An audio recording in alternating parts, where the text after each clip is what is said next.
it doesn't matter what instrument you play, it could be piano or trumpet or whatever. Really, sight reading is a crucial skill for you to develop. I had a teacher a few years ago who I remember him saying it's just like the more you play, the more you're building up a kind of stock list of licks that you can play on the piano, and that then means that when you bring out new music at a later stage, when you finish one piece and you start another one, you've got this sort of library that you can draw on, and the more you read, the better you get at it.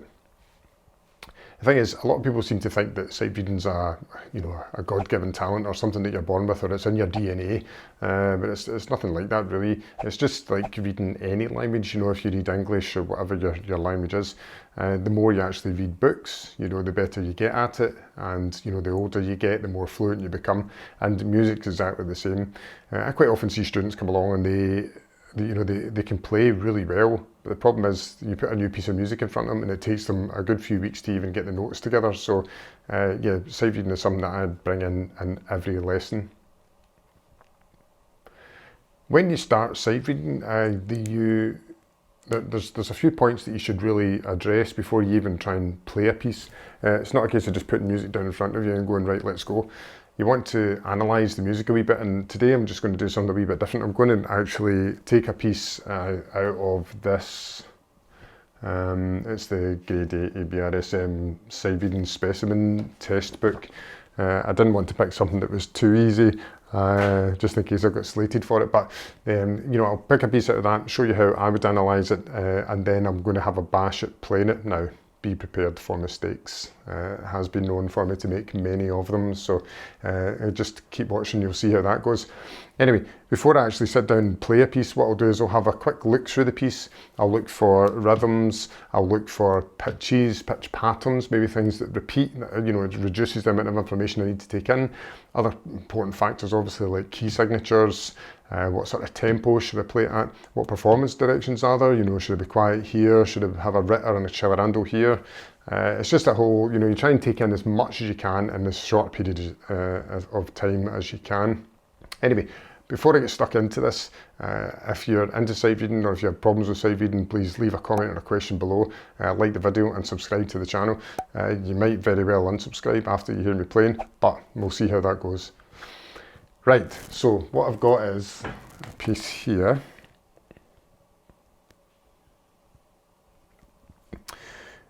It's called Piper's Lament, and what I'll do is I'll bring it up on the screen just so you can see what I'm looking at. So effectively, let's just start with the basics. So we've got a 2/4 time signature, that's fine. We've got a key signature with 3 flats in it, so it could be C minor or E flat major. We're going to look for other things as well. Right, let's just shrink the size of this a wee bit so we don't get carried away. Here we've got some performance directions that are interesting.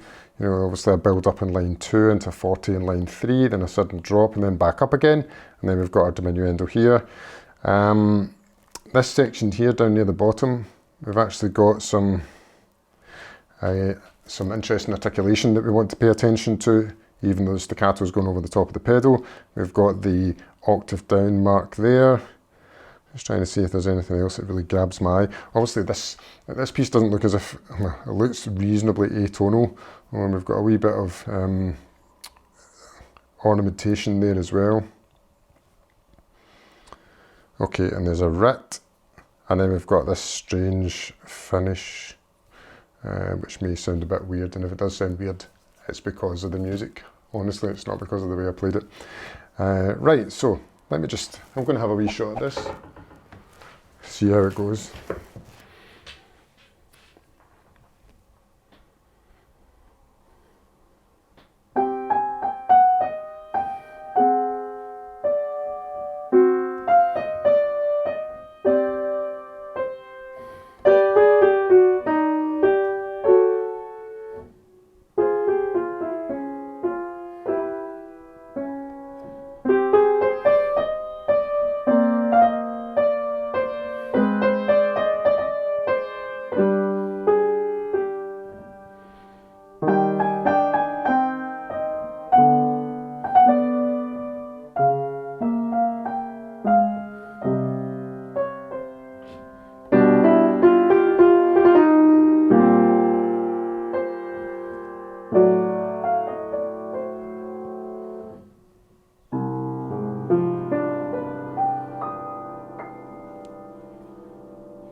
hopefully that wasn't too bad.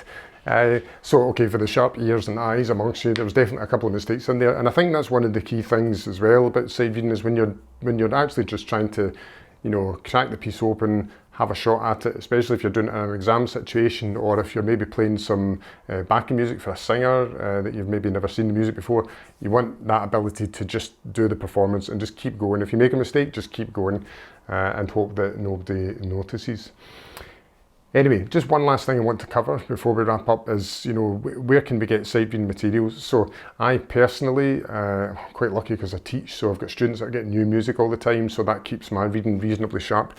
One of the things that I use for early beginners is there's Piano Safari, have some cards that you can just, you know, you can show your student. Now they start off like super simple, just finger numbers and notes and rhythms, and it's not until later on you start to investigate a bit more about intervals and actual pitches on the staff.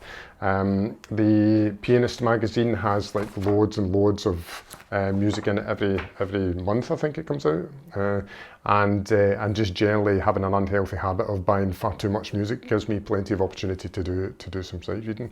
So if you've got any questions about sight reading, as I said, let me know, and I shall see you in another video.